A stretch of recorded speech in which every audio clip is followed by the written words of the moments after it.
All right, guys, welcome back to another episode of Crossing Swords. As always, I'm Andrew. And I'm here to do something that I honestly would struggle to do most days of the week. What's that, Jake? We're going to rank some movies. We're going to fight some movies. We are. Sort of like Homer when he writes to the when he writes to actual movies. dear Die Hard, you were awesome when that guy was shooting on the roof. P.S. Do you know Mad Max? That's what we're going to do. We're kind of going to rank some movies. Yeah, so what we did... yeah, tell them. I hate to say this, but I had an idea. No. And it wasn't an original idea. Basically, sometimes I go back through our old episodes and look at what we've done and go, could we do that in a different way again? Just to... So it was an original idea in a way. It was an original idea, often an original idea. I landed on the Battle of the Artists episode and I was like, right, what else could we do? And I thought, like, we could pick a bunch of classic films or just pick films we like. And we set a number at 10, so we've gone away and picked our 10. We've written them down, folded them up, put them into piles, and we have each other's piles. So we will take turn picking a film out of our pile, and then we've got to argue which one gets to go through to the next round. And I will say this, the reason I opened the way I did, I struggled with it. There are I could maybe, if you asked me to do like a list of top 50 films or 100 films, I think I could do it. Top 10, shit. If we did this, if we recorded this episode, I think we changed it from our top 10 all-time favourite films, because that, as we just said before we started recording, it changes week on week. It depends. Yeah, if we did this tomorrow, it'd be a different list. Yeah, so it was basically 10 films we enjoy, and we're going to try and argue which goes through. And I've tried to pick some that are a bit different. Yeah, that I know you wouldn't pick as well. What I would say though, if we have by some chance picked the same film and by some chance put it at the same time, or even what we'll do. So, say for example, I picked a film now and you then pick it in 2 turns later. Whatever it's come up against goes straight through. Yeah, all right. The other ones had a chance. Yeah. So let me mix these up quickly. Right, I will pick one of Jake's first. We have Star Wars: The Empire Strikes Back. I had to have a Star Wars on there, bro. That's fair. I haven't got one. Forrest Gump. Oh, been an interesting fight because I feel like Luke would listen to Forrest.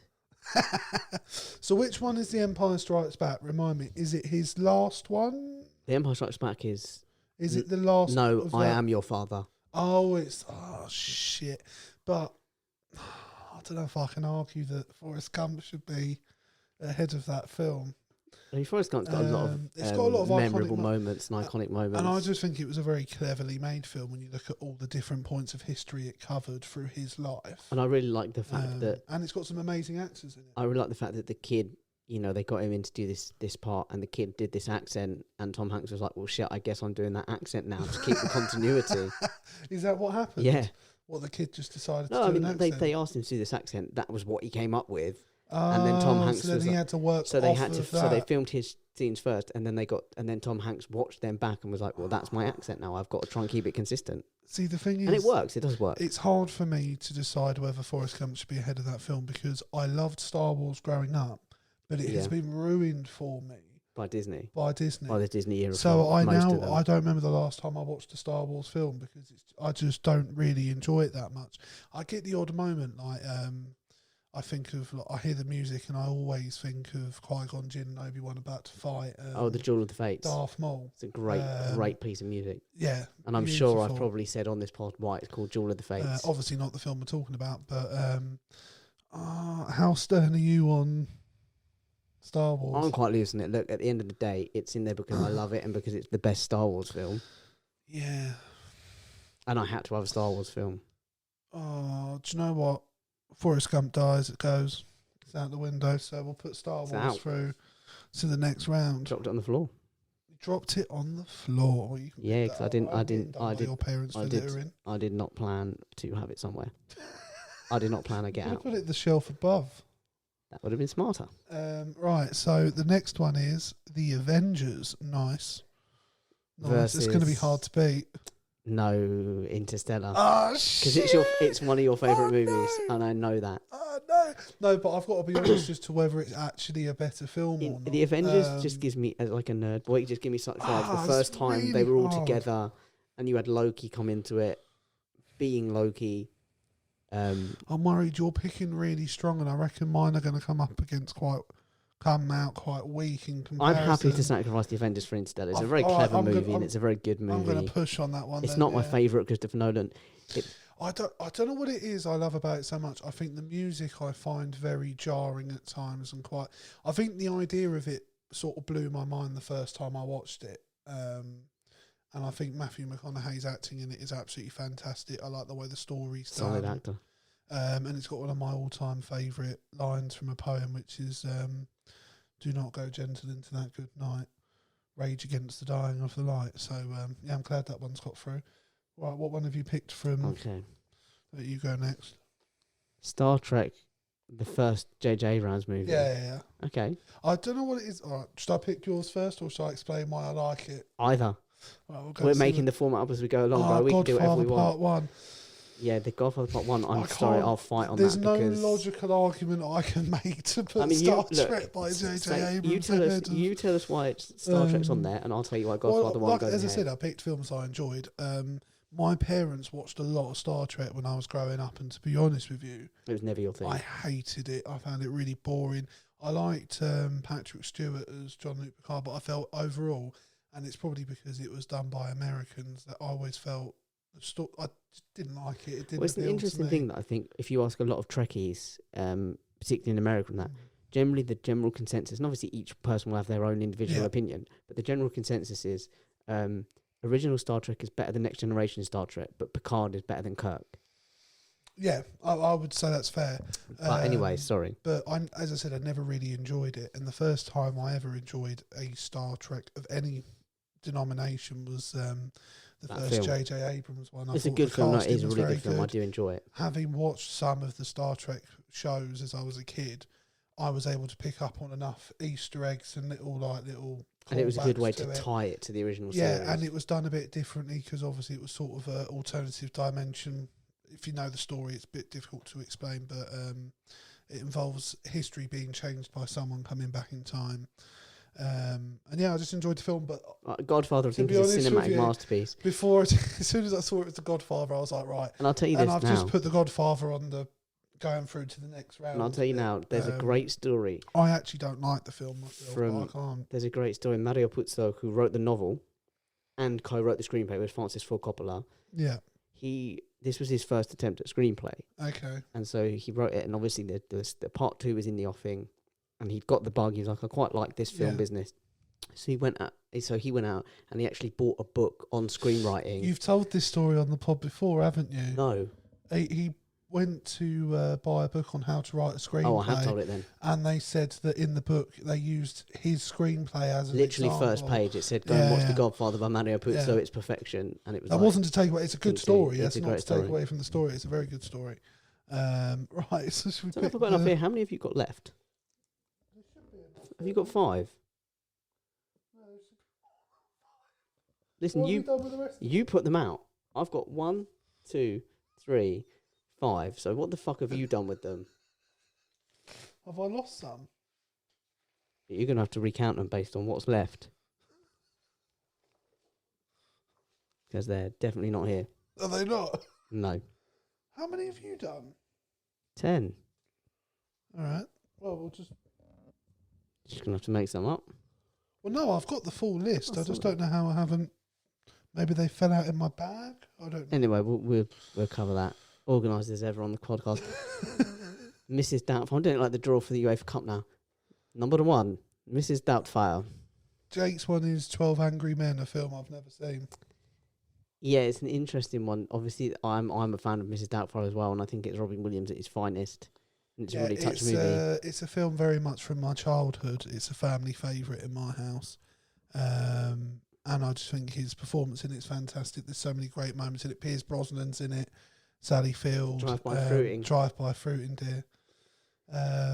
Just brilliant film. I will say this for 12 Angry Men. It is an hour and 20 minutes or What's whatever it about? Like I said, I've never seen it. Okay, so it's basically like a play on screen, and it is honestly you don't basically it's pretty much all set in one room, and you don't feel like it. It doesn't drag. It's phenomenal. So what it is there's this court case for this kid, this young 17-year-old that's accused of killing his father, and these are and these 12 men are the jury, and it's they're all like guilty, guilty, guilty, and Peter Fonda's kind of like, well, hang on a minute, we're not even giving this kid a fucking chance, so he votes not guilty. Yeah.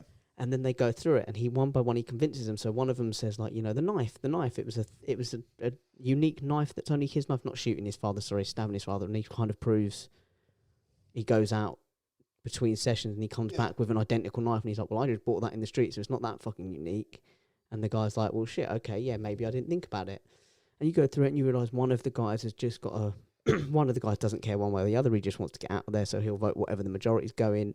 One of the guys has just got a real thing against his own son, and he's imposing that on this kid. It sort of walks you through the jury. And it walks you through the case, and it's like cleverly goes through it, and at one point, there's got an eyewitness, and then he discredits her kind of thing, and it's like, it's a really good, really well done. I love Mrs. Doubtfire, but I don't feel... no, I'm happy to put it through, because it is a really strong film from my childhood. But I said there's a really powerful moment in 12 Angry Men, and I'm not spoiling it. If you get a chance to watch it. It doesn't take away from it. There's a really powerful moment when it kind of comes out that this guy's just imposing this thing on his... Because he's like, fucking kids, man. These slum kids, look at them and they're... Come on, you know it. He's guilty. You look at him. You know it. You know he's guilty. And as he's doing it, and they just slowly, one by one, get up and turn away. Okay. And it's really powerful, and he's just left there ranting to himself. And then he kind of slinks away. It's just a really, really powerful movie. Really cleverly done. That's fair. No, it sounds like I'm happy to I might have to put it on my... I think in that case, I'll push with it. I just like Mrs. Doubtfire, so I'll happily push it through. Yeah, I'll push it through. Right, so your next one is Toy Story. Nice. That's a solid choice. Jurassic Park. That's a good matchup. That's both of a similar era. Yeah. Within about, 5 years of each other, 3 years of each other. To be honest, really good. With Jurassic Park, for me, it scared the shit out of me when I was a kid, to be honest.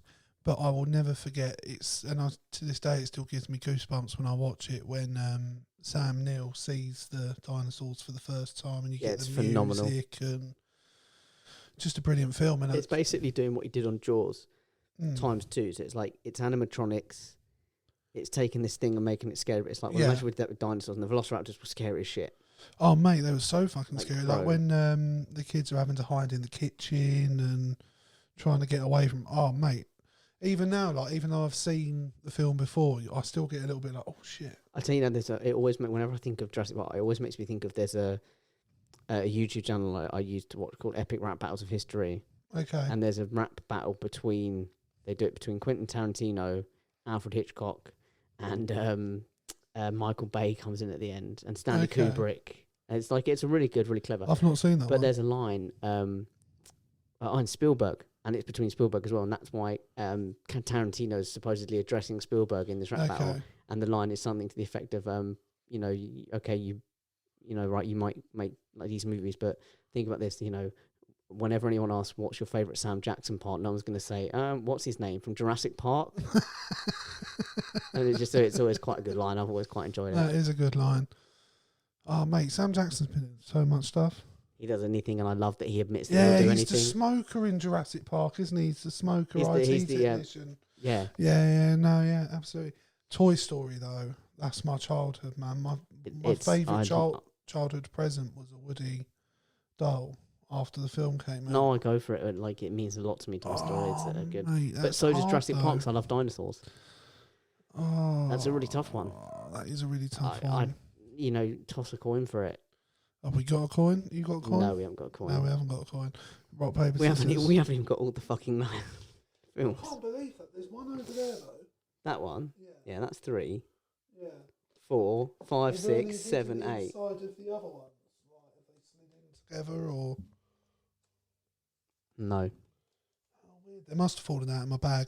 Well, when we get to the end of them, I have got a list on my phone. That's cool. So I can cool. Do that. So that's not the end of the world. So we need to should we do rock, paper, scissors? Sure. For you're doing Toy Story, I'm doing Jurassic Park. Oh, no, that's not fair. Cause I he did it off. Yeah. He saw paper and went, scissors. No, we didn't set up a system of when we'd go. We'll go on 3. Okay. 1, 2. Oh, no, on scissors, sorry. Go on scissors. Yeah. 1, 2, scissors. Rock, paper, scissors. Oh, rock, paper, scissors. Okay. Rock, paper, scissors. We fucked that up somehow, but right, so Toy Story is through to the next round. Okay, sorry, Jurassic Park. You're rowdy. Right, so your next one, do you want to... Yeah, let's open it up. Kingdom of Heaven. Okay, Yeah. that's it. I've not seen Kingdom of Heaven. Okay, it's one of my favourite films, and you've got 4 Lions. Is 4 Lions the one where they meet the white guy that wants to be a terrorist?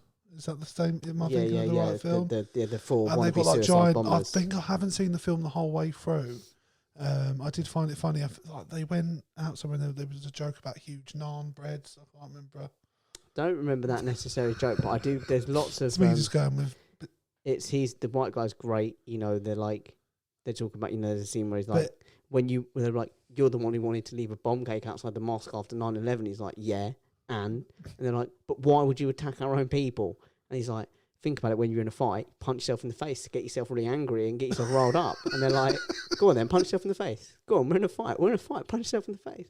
And he does the whole thing where he's like, you know, at the start, he's at like a fucking town hall conference or whatever, and he's, you know, representing like his version of the Muslim community, which is fucking mental. Yeah. And he talks about training camps, like suicide bomber training camps, and they're like, okay, well, about these training camps, he's like, who said anything about training camps, brother? They're like, well, you did. You just said it. He's like, no, I didn't. And they're like, yes, you just did. And he went, and then he kind of paused for a minute, and he going, yeah, but if I didn't, you'd have made them up.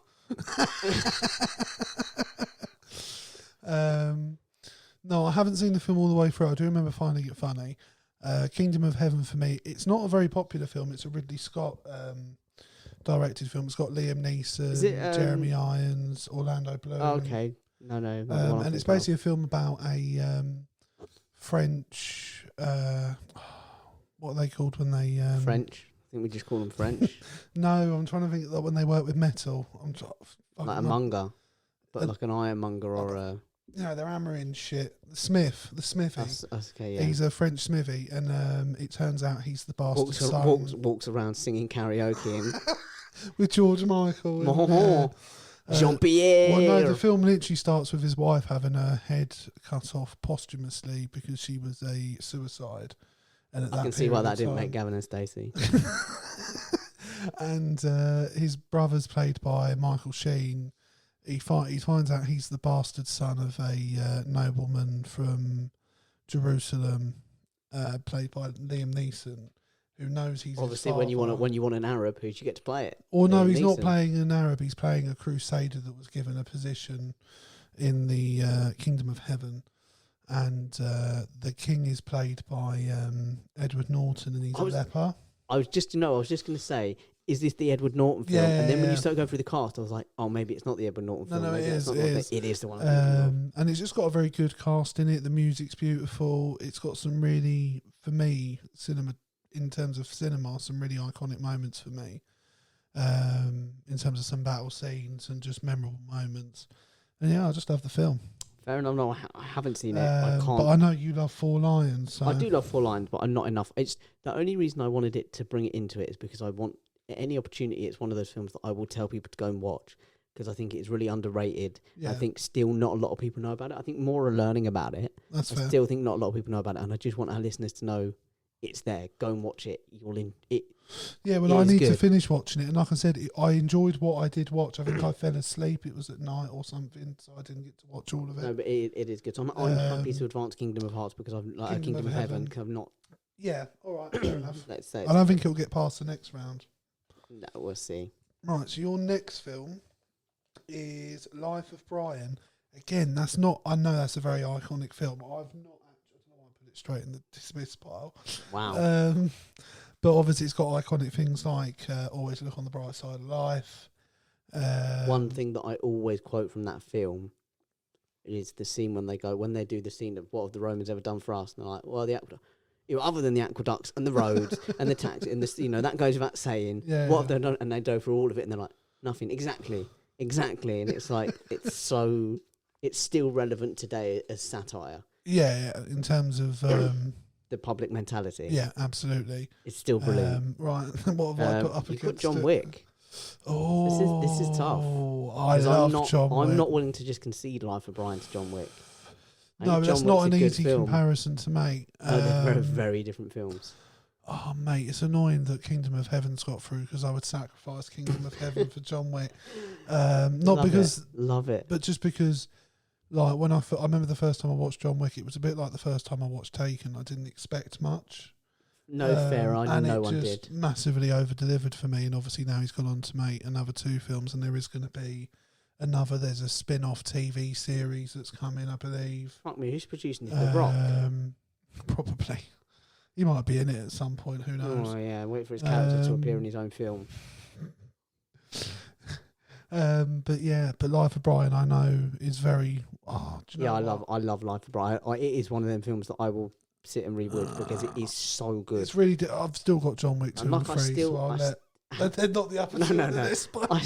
I still quote so much for, there's you only Judean people from fucking Judea. And, the stoning scene at the start. Also, the song Always Look on the Bright Side of Life made my whole family laugh when we had a funeral for my uncle. It was played at his funeral. Nice. So I think just for that moment and alone. In the build-up to him singing that, they're like, right, we've been given a pardon to Jesus. Who's... not Brian. Which one of you's Brian? Yeah. And Eric Carter goes, I am. And they go... all right, you're free. And he goes, nah, I'm only joking, mate. Give me my crucifix. And it's like, it's funny. So yeah, I'll let... and also, there's a whole sequence where they think he's the Messiah, and he kind of like steps on a guy's toe, and he's like, and he goes like, 40 years I've had this vow of silence, and he's fucking broken it. And all his followers are like, it's a miracle. He's made him speak again. Yeah, I know it's a very clever and funny film. No, it's a very good film. So yeah, I'll let that go through to the next round. Sorry, John. That's my last one. You've got one more that I've got here. Right, okay. The Last Samurai, presumably the Tom Cruise Last Samurai. Fuck you, man. Shawshank Redemption. Mate. There's not, again, it's one of those where I can't logically argue against the shank because it's obviously an all-time world-class film, and I have seen it, and I remember feeling quite emotional at the end of it. It still holds up. Banging movie. There's not much you can't like about it. There's a great... let me just give Last Samurai some props. It wasn't commercially successful particularly. No, it did not go down well commercially. And it wasn't a film the first time I watched it that I enjoyed as much, but it's become a sort of, I suppose, one of my cult movies. Is it quite a long film? Is it one of those? It is quite a long film, but it's just sort of, I think, the journey the character goes on, and I think it's probably, and I'm a Tom Cruise fan in terms of an actor, I would say it's his best acting performance I've seen. And I appreciate films more when they have an outstanding performance in them. Yeah, I go for that. And also, Japan's a fucking beautiful country, and you get to see a lot of it, and but yeah, obviously I can't argue that it deserves to go ahead. I always really like. There's a film called Puff Puff Pass Pass, which I discovered and is like an uncovered gem, and it's basically this film where these two stoner comedies, and the Shawshank is their favourite film. Okay. But one of the guys clearly hasn't fucking seen this film because they're talking about. He brings it up and he talks about the scene where he gets raped. Okay. And he's and he's like, oh, this is as bad, as bad as when he gets raped. And the guy's like, wait, and he gets raped?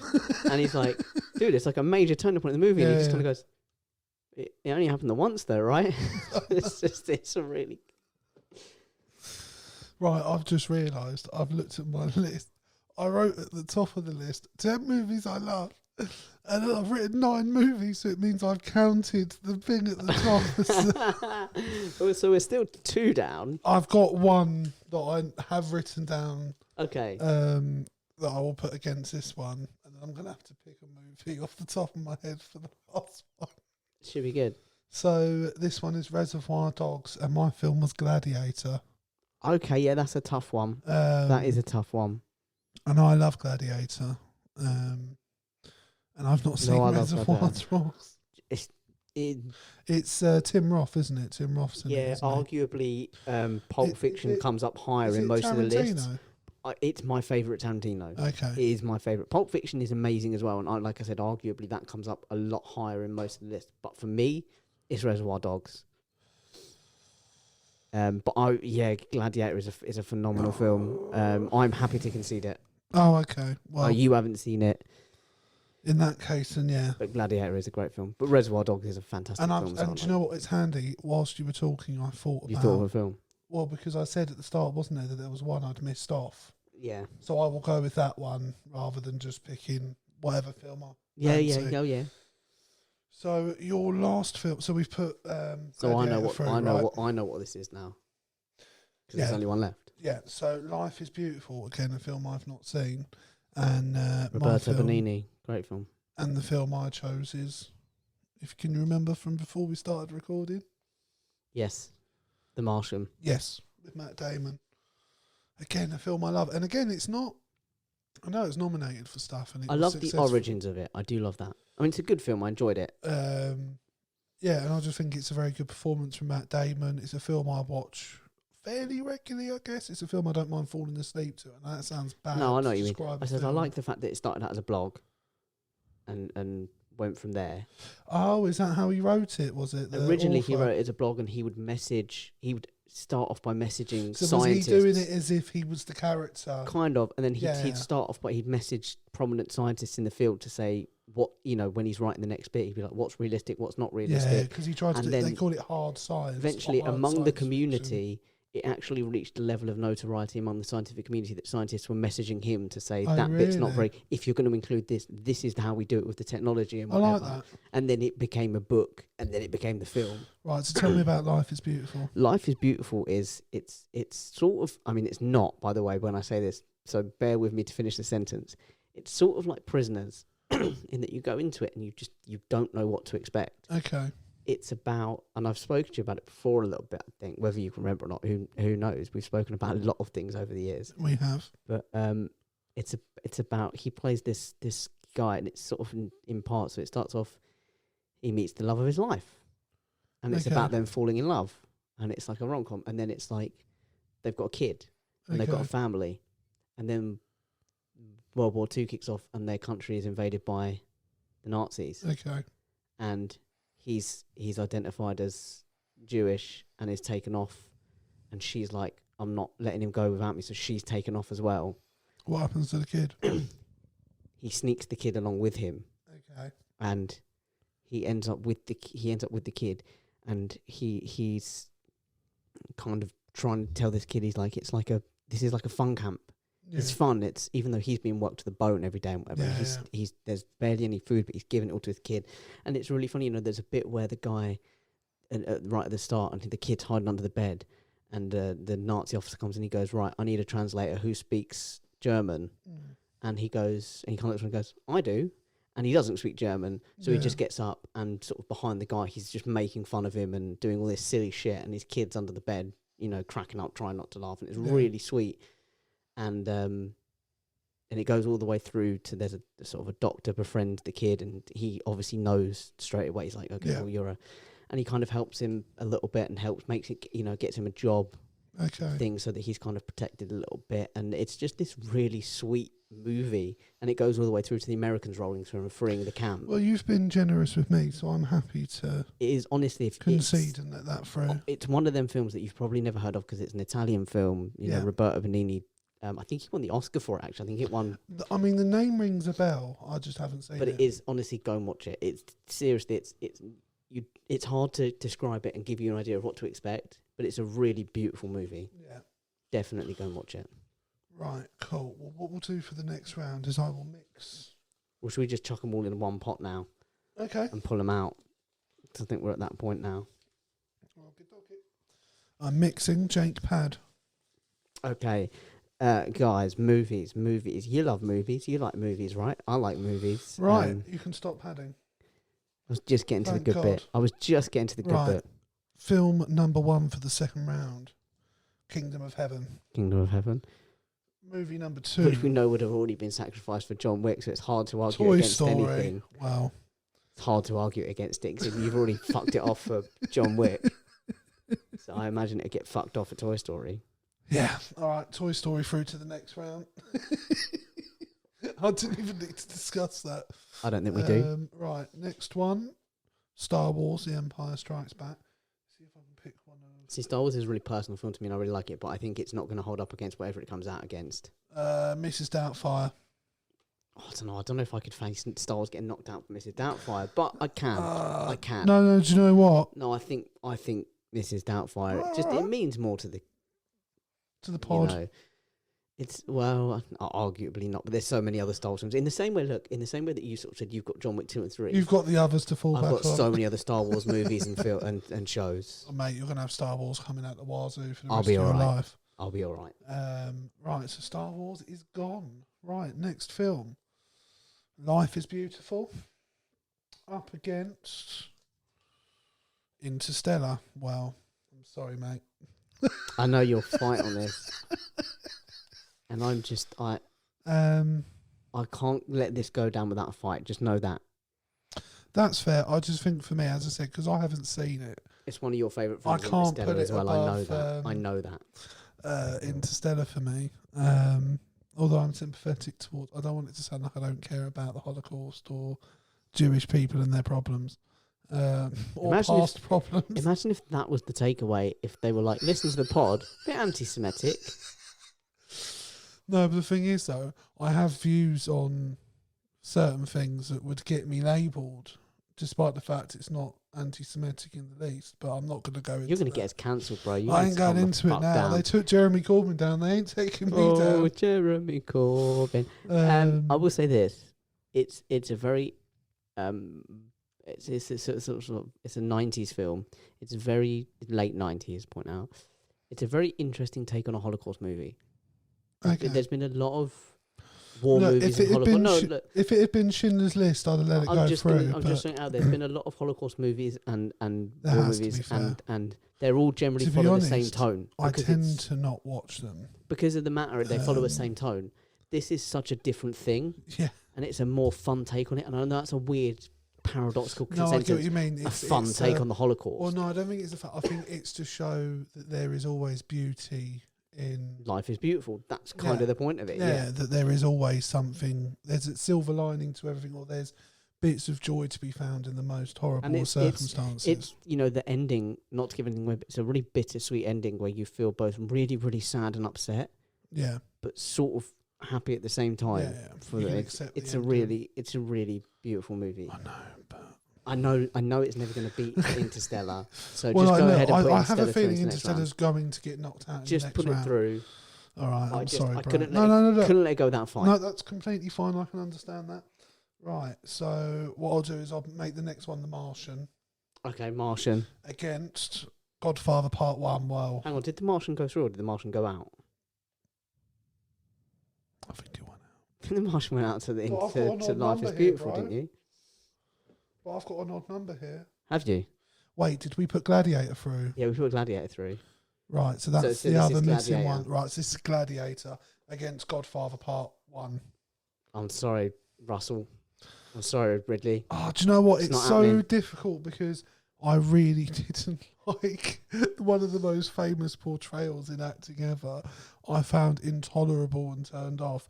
And I know I'm in the minority there, and I know in terms of cinema history, there's no way Gladiator gets ranked higher than The Godfather. No. But I just want to make it clear, had it been Interstellar, I might have stood a bit more firm. But stop fucking off your own films against your own films, bro. Stand tall and have a spine, man. Well, no, but like, I can't, as I said, it's difficult because I think you've got a far more, I suppose it's a fair way to say, grown-up taste in movies than I have. No, I think I or a more well-rounded film knowledge. Yeah, I think, and I have, compared to a lot of people I know, a very good film knowledge. But yours compared to mine is, I think the whole general knowledge. Well, I think there's a lot of films that people won't watch based on a few things, based on age, based on genre, based on. I feel like if you've missed the boat on something, so like The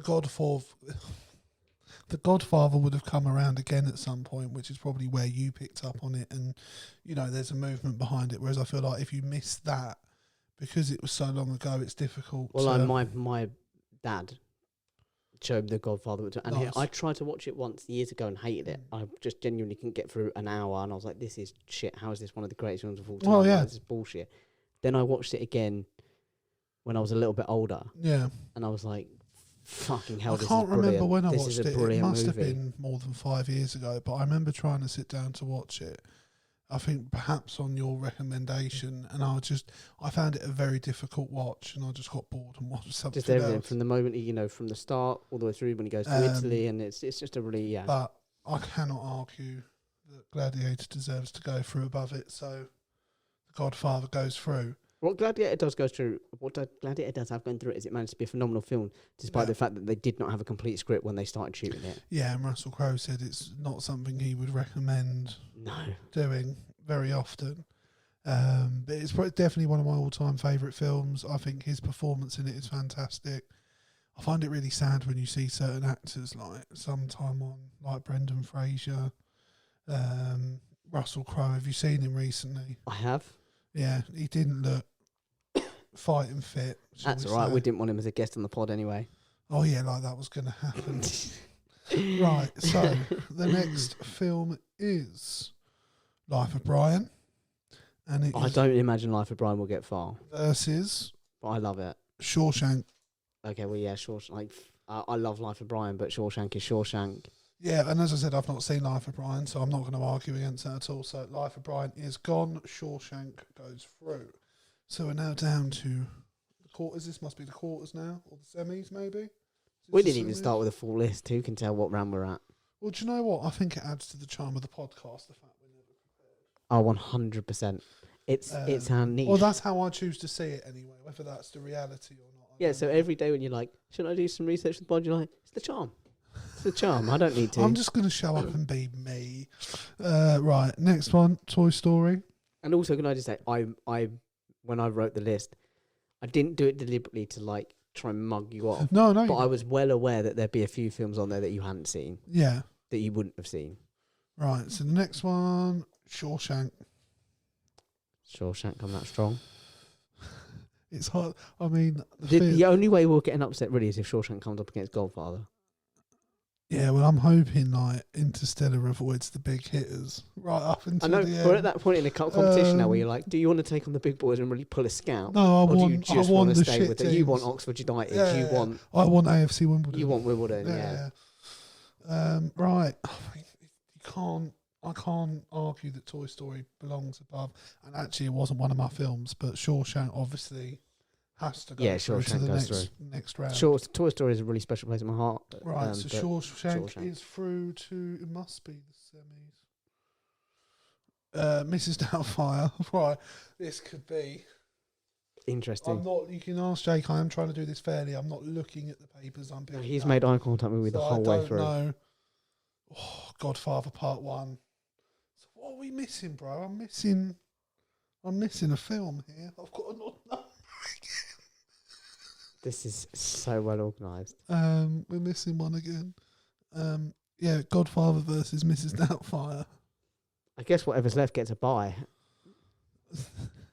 Then I've got lucky. Interstellar. No, but what I mean is the next round we're going to have 3 names. Oh, next round we're going to have 3. So should we then do that as the final? I don't know what film we've Let's just do it now. 3-way final. Oh, right. Yeah, I see. Mrs. Doubtfire's gone. So, I mean, do you know what? I'm just happy by hook or by crook. That it's made the final. So, I'm prepared that somehow Interstellar has managed to whammy its way into the final. I swear to God, if I watched this back on YouTube and I found that Interstellar, you had a peek, you saw what it was up against, and you were like quickly binned it off. Well, look, I'm going to be uploading the footage. And the editing I do is quite simple. The footage gets dragged in. Our audio gets attached to it. That's all that happens. I don't do any cutting or pasting. I slap some titles on top and I'm done. Honestly, if I watch it back and either that or it cuts and suddenly we're somewhere else, fuming. Well, I can put my hand on my heart and tell you you're not going to see that. Be like the Australian or the Pakistani cricket board, just full of cheats. What's the point in fairness? So right. I think it's a strong final. This is going to go. I mean, I know what my optimum outcome is. Obviously, there's my dream outcome, but I know that's just not. I know what my list is. I know my list, and I know your list. I don't think you do know my list. Oh, all right, fair enough. I could be pleasantly surprised then. Should I? You do, yeah. Go on. Right, so I think just logically, in terms of how good a film it was, its position in cinema history, Shawshank has to come first. I would then argue, as I hated The Godfather, Interstellar should come after that. And then I would put The Godfather at third. Yeah, see, I go number 3, Interstellar. Yeah, well, then I knew your order. Number 2, Godfather. Yeah, I knew your Number 1, selection. Shawshank. Okay, well, Yeah, Shawshank's number 1 then. Yeah, We're agreed on Shawshank's that. number 1. It's just a phenomenal movie that means a lot to us. Look, I can understand that in the annals of history, what will go down in history more out of Interstellar or Godfather, I know what comes first. I think Interstellar, for me, not to rile you up or anything, it was an okay movie. But it was all right. But Well, look, I'm not that defensive about it that I can accept that it's not what I got, one of the best films. I'm not saying I don't enjoy these movies that I'm about to mention. I think they're good movies and I did enjoy them. Mate, if you're going to demigate or put it down.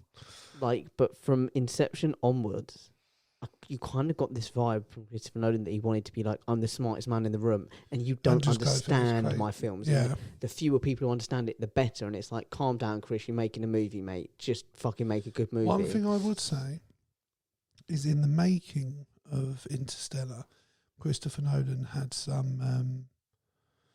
It was something to do with showing the black hole as they wanted to show it on screen. They had to run certain tests, and in doing so, they discovered things about black holes and gained an image that they'd never had before, and it's scientifically sound, and it's given them what it would look like in real life through trying to make the film. So it is sort of rooted, at least to some degree, in that area. Yeah, no, I anyway. don't doubt Realistic to science. The rest of it, however, obviously, probably not. You know, and that carries on through to Tenet, which I actually quite liked. I haven't watched seen Tenet. So I heard such bad things. At point of recording, I watched Tenet yesterday. Oh, okay. I really liked it. Well, it looks decent It's in not the trailers. like everyone goes on about. You know, I've spoken to a few people who go, "Oh, I came out of it. I didn't know."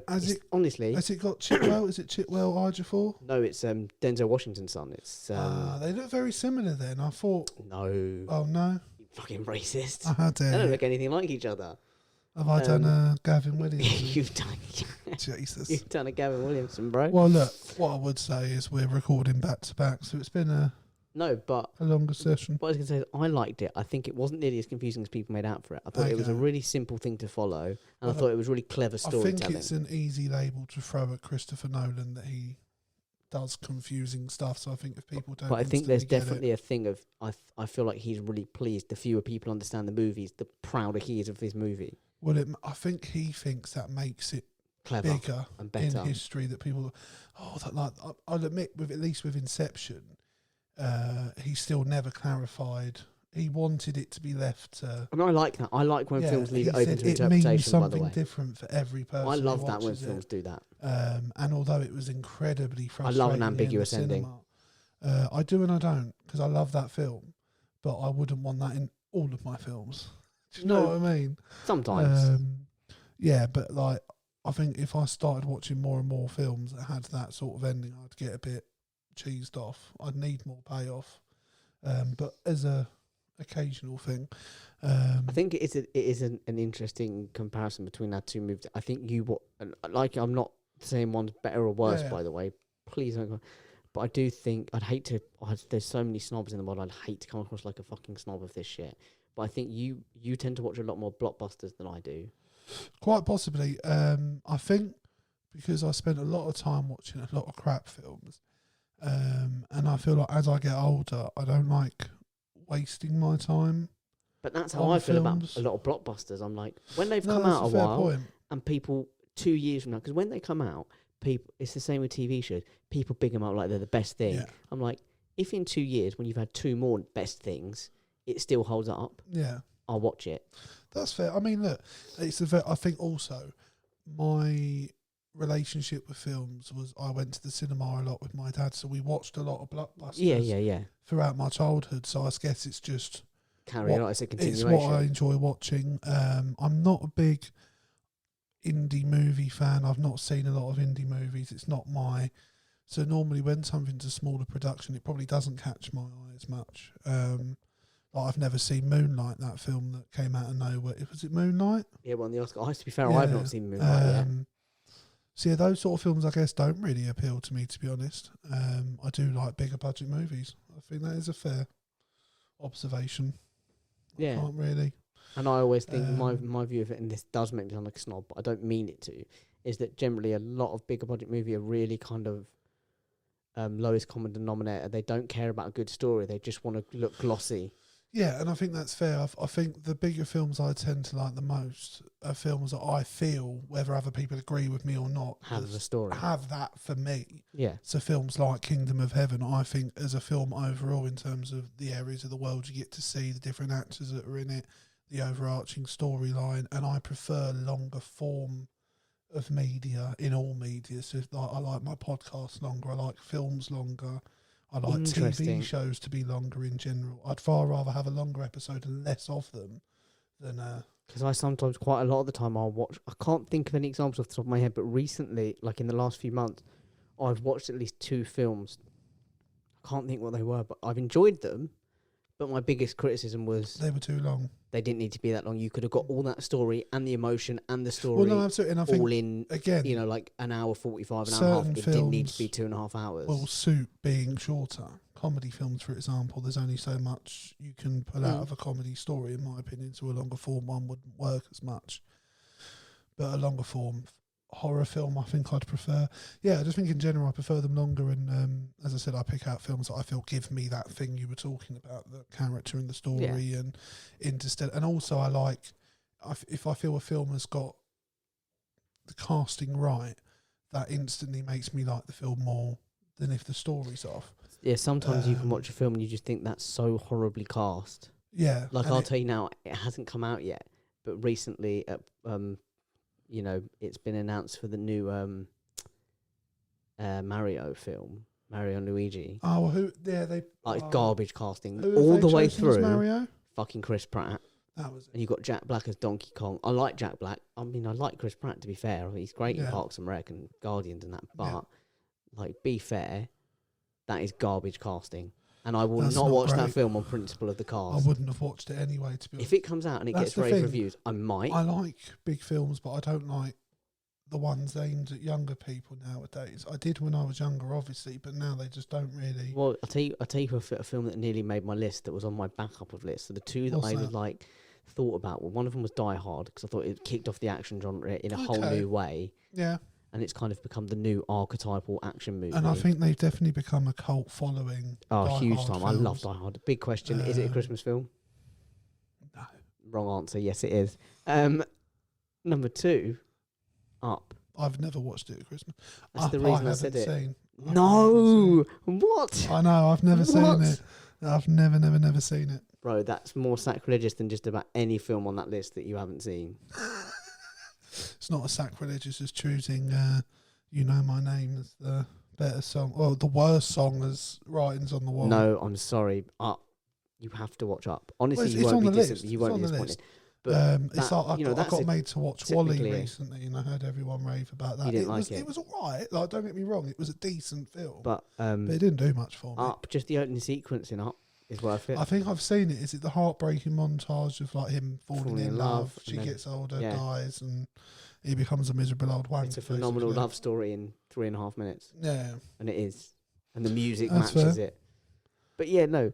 But that nearly made it. And I mean, Toy Story have made it through a couple of rounds on our list. That's yeah, but I think that's because it was such a big thing when we were Shrek. kids, I love Shrek. Shrek's amazing. Aimed at younger generation. I nearly put The Parent Trap in. Okay, the Lindsay Lohan version. Again, I think that's one of the first films I remember seeing in the cinema as a kid. So that's always been sort of a favourite of mine. Just trying to think if there's any others off the top of my head. I did think about the Harry Potters, but we've covered. Well, I did think. Well, we get complaints that no one's from people that we haven't included a Harry Potter film. No, but I mean, my partner's sort of selection of films she's into compared to mine is very... ranges from Harry Potter and the Philosopher's Stone to Harry Potter and the Deathly Hallows Part 2. Near enough. It's not quite that bad. She likes a lot of Tim Burton as well, which sadly is a boat that I missed completely. Presumably the Tim Burton, like the Nightmare on Christmas and the all not so much Batman 89. No. She's into his Alice in Wonderland, Nightmare Before Charlie and the Christmas. Chocolate Factory, his version of that. I don't think she's into that. I think, like me, she Interesting. agrees that the original is best. I think so. I was going to say, mate, you'd have got a slap across the face if you'd have said Johnny Depp's better than Gene Wilder. You'd have got backhanded, brother. And I like Johnny Depp. I like Johnny Depp. Mate, do you know what? Let's quickly talk about that, because I've always wanted to talk about it. Just in terms of, I don't want to get into the ins and outs of what happened between Amber Heard and Johnny. But pick a side, bro. it's quite clear if you read into it that there was obviously a lot of back and forth in that relationship in all areas in terms of the bad. It's mainly the bad stuff, and they were both unstable people in that relationship. But do you think it's unfair, and I know it's difficult for two men to have this conversation, that his career has absolutely disappeared since, but hers seems to be completely intact? Yeah, of course it is. I think it's one of those things where whoever got labelled first out of that was always going to suffer the most. I don't even think who gets labelled first. I think because he got physical with her, and look, we've covered that on the pod before, and my thoughts on it, I think it's morally reprehensible, but I think you have to take, sometimes in extreme cases, when it's reciprocal, when it's it can happen between a couple that gets violent and aggressive, and I think the sad thing is and I think we know couples like it, they brought out the worst in each other. And I don't know that, I never knew them personally, but it seems like that from the outside. Like from the outside. Do you think it's fair that people have called for her to be kicked out of the Aquaman story? I'll be honest, I don't know enough about this story. That's fair enough. I just thought it was worth. I know it's completely off base, when it kind of first came around. It very much seemed to me, and I could be very wrong. Look, it's gone to courts. There's been a lot of evidence, but it seemed to me like a lot of hearsay, a lot of he said, she said, and I kind of was like, I'm not going to get involved in that because it might mar my opinion of both actors. To be honest, it's a subject we might be able to come back to in a couple of years' time when it's clearer and we know what's happened. And we've got one in the diary. We've got an episode lined up. But yeah, I know it's completely off tangent and it's not what we're talking about at all. It just popped up, so I just thought, fuck it. If anything, thinking about it right now, it's clickbaity, and it's something I can. Does Jake think Johnny Depp is a wife beater? I mean, I had some controversial opinions on this podcast, but I don't. But I just thought it was worth asking the question. Just no, while I we're think in that's fair. Yeah, no, I don't. Like I said, I don't know nearly enough about it to start commenting on it. But what I do know is that Shawshank came out on top. Shawshank did come out on top. Deservedly so. I don't think there was any. I think 2 and 3 we're disagreeing on, but I think number 1. I think straight up. It's difficult. You put Shawshank in any list with any other films, it's going to go deep. Do you know what I mean? It always comes up top 2 in much any. Much like the men that raped the poor man in the film. And he got raped. Yeah, it's like a major part of the whole storyline. It only happened once, though, right? Yeah, just once. Okay. But guys, as always, thank you so much for listening. It means Let us know what you thought. We've had some controversial shit. We have. Also, like I said, we do this list. We did this episode like 5 times, and I'll have completely different lists. But what films did we omit? What films do you think are nailed on that how could we even not mention? Yeah, and do you think any of the decisions were wrong in terms of who went through? And also, if you can figure out what the fuck went on with our organisation in this episode, get in touch. Oh yeah. Ask the fans, because like, well, no, they can watch the cameras. Guys, if you, I don't know, it just disappeared. It's amazing though, isn't it? When my favourite film was due to come up against something, there happened to be one missing. Not Blue's Clues, bro. You can't just reach out to the audience on YouTube and ask them to help you. I absolutely can, and I am. Yeah, you can, and we are. We'll rip off Blue's Clues, mate, and Dora the Explorer. You look a bit like Dora the Explorer. I've heard that before. It's the figure. It's the skin tone. You have the body of a 10-year-old girl. Am I drunk? But guys, tell them how they can tell us. Yeah, we're like reaching out to you. You can reach out to us at Swords Crossing on Twitter, at Crossing Swords on Facebook, at Crossing Swords _podcast on Instagram, and you can email us at crossingswords19@gmail.com, and we are on YouTube. You just need to search Crossing Swords and the name of the episode, and it should pop right up. Or if you want to stop searching Crossing Swords and the name of the episode, hit that subscribe button. Yes, there's a certain threshold you have to hit. It's quite a large target, but once you hit it, you can just have your own link to YouTube to your channel. Until you hit a certain threshold, you aren't given that privilege. So help us get that privilege, guys, and subscribe. We're white, we're male, we need more privilege. Absolutely. Do you know what? If there's anything we need in this world, it's more privilege. White, we don't have enough more privilege. White We privilege. don't. I think me and you don't have enough privilege in this world. I just want to stress white privilege. Just any privilege. I think we just don't have. I mean, we're also both cisgendered heterosexuals. Yeah. I really don't feel like we have enough. I feel like the attention's on everyone else. Yeah, we're nowadays. the forgotten group. Do you know what I mean? White cisgendered heterosexual males are definitely the forgotten group. We're the downtrodden. And there's no better place to end it for me than on that. On the oppression. On the oppression. On the boot of the man. One day. Anyway, guys, as always, we love you. I'll tell you what. No, wait. Oh. One day we'll escape the oppression, just like Andy escaped Shawshank. And on that, Boom. we're out.